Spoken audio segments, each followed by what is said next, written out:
Guys, আমরা সকাল সকাল উঠে কোথায় যাচ্ছি পঙ্কজ? হ্যাঁ, দর্শন করতে। সামনেই দেখতে পাচ্ছ তোমরা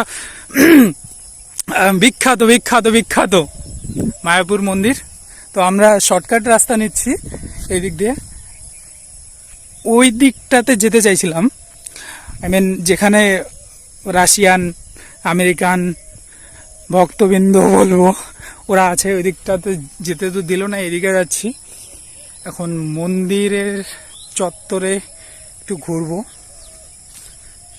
সো পঙ্কজ বল, এক্সপিরিয়েন্স বল, সকাল সকাল কি রকম লাগছে মন্দিরটা?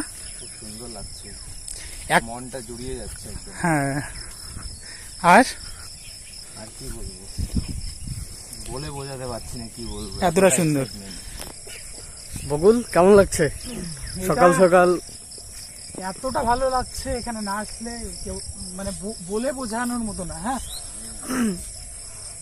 সামনের যে পতাকাটা এটা একটা আলাদাই ফিলিং দিচ্ছে, যদিও তিনটার মধ্যে দুইটা দেখা যাচ্ছে, ওই মাঝখানেরটা ওইটা জগন্নাথপুর, ওইটার মধ্যে ফিল দিচ্ছে।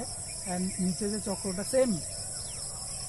তো this are like another world, we can express in word, হ্যাঁ না? হ্যাঁ ঠিক। হরে কৃষ্ণ। হরে কৃষ্ণ। অফ করিস না। তারপরে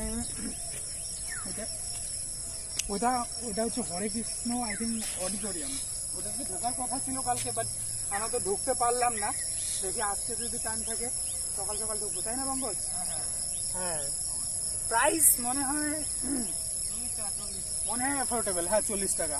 কিন্তু এখানে space oriented, I think space oriented কিভাবে ভগবান শ্রীকৃষ্ণ গোটা ব্রহ্মাণ্ড, বিশ্ব ব্রহ্মাণ্ডকে কভার করছে, বা তার কি যেন একটা অবতার আছে, ওই অবতারই মনে হয় একটু ডিটেলস আছে। তা বাদেও অনেক প্রভুরই আছে, হ্যাঁ না?